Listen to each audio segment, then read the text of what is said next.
Hoje a gente vai pegar um problema easy no LeetCode, que é na real muito difícil, e a gente vai resolver ele utilizando o left shift. O problema parece extremamente simples. A gente vai receber um integer de 32 bits sem o sinal, e a gente tem que inverter os bits dentro desse int.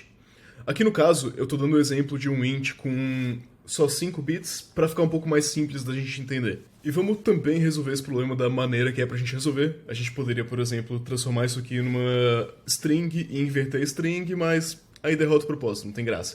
Vamos resolver isso sem mudar o número inteiro. Vamos primeiro entender o que significa o right e o left shift, para depois a gente fazer o nosso algoritmo aqui. Aqui a gente tem o número 3, se você lembra aqui de binário, esse bit vale 1, esse aqui vale 2, a gente tem um total de 3.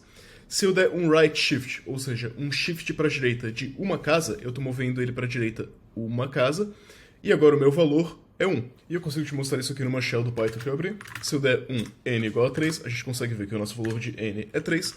Se eu der um right shift de uma casa, a gente vai ver que o valor que a gente vai obter é o valor 1. E se isso aqui é o right shift, eu vou mostrar para vocês o left shift.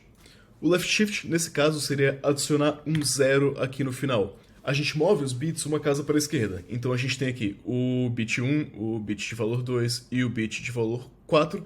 Então o nosso número não é mais 3, o nosso número é 6. Porque a gente tem um na casa do 2 e um na casa do 4. E eu vou mostrar de novo para vocês na shell. O valor de n é 3. Se eu der um n left shift de uma casa, a gente vai ter o valor de 6. Tendo entendido o que é um left e o que é um right shift, a gente pode solucionar o nosso problema. A primeira coisa que a gente faz é inicializar uma resposta vazia. Essa resposta vazia ela não vai ser representada só com um 0, ela vai ser, obviamente, no nosso mundo em que os inteiros são representados com 5 bits, a gente vai ter uma resposta vazia de 0, 0, 0, 0. Depois disso, a gente vai fazer um loop e a gente vai alterando essa resposta a cada iteração do nosso loop. Como são 5 bits, a gente vai percorrer 5 vezes. O que a gente precisa fazer é o seguinte, a gente precisa ver qual bit está na última casa, porque lembra, esse número aqui, a gente tem um 3, a gente não tem um array de bits. Para descobrir qual o número que está na última casa, a gente pega o nosso valor inteiro e a gente dá um AND com 1. Se o nosso bit aqui for 1, AND 1 vai resultar em 1. Se fosse 0, resultaria em 0. E aí, a gente teria que ir fazendo right shift 1 por 1 e adicionando esses números à nossa resposta.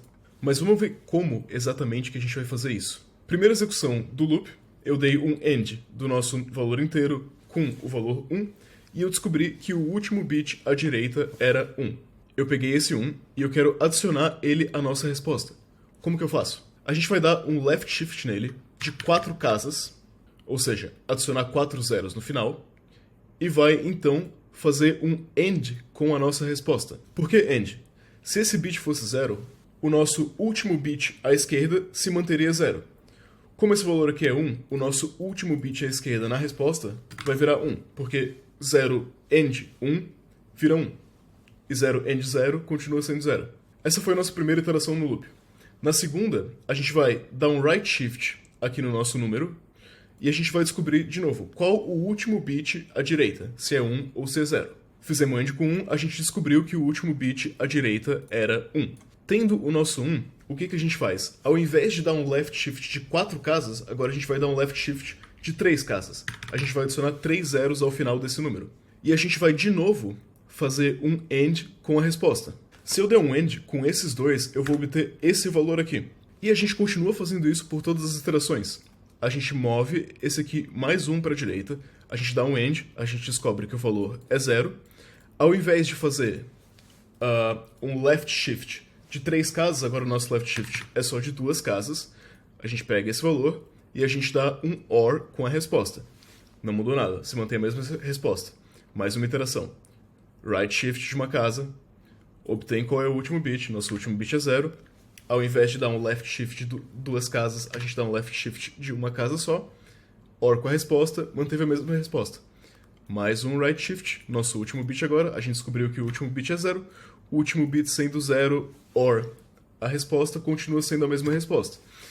E agora vocês conseguem perceber que a gente conseguiu fazer o que a gente queria. A gente inverteu esses bits. A gente botou eles de trás para frente. Essa é a solução para o problema no LeetCode. Problema de número 190, reverse bits. Eu não vou nem ler porque eu expliquei o problema e a solução. Então vamos lá. a gente inicializa uma response com o valor de 0. A gente dá um loop por 32. Por que 32? Porque aqui os nossos inteiros são representados com 32 bits, e não os 5 bits que a gente inventou lá. A gente tem que descobrir qual o bit mais à direita. Como o nosso i, ele começa 0, depois 1, depois 2, e assim por diante, a gente vai dar um n right shift i.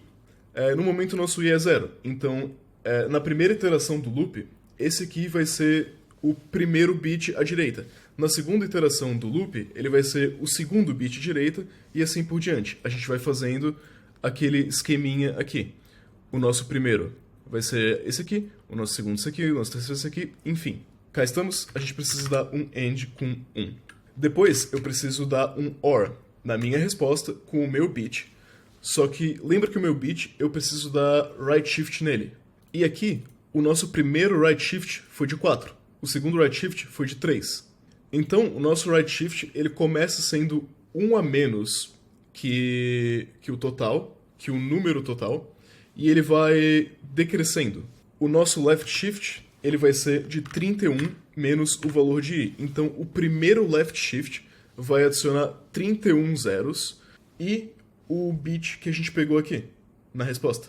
Então, a nossa resposta é igual à nossa resposta, or o nosso bit feito left shift por esse valor. E assim que esse loop terminar, tá resolvido. Se eu não cometi nenhum erro, essa aqui é a resposta para esse problema que diz que é easy, mas na real é bastante difícil. Nossa, faltou um igual aqui. Tá resolvido o nosso problema.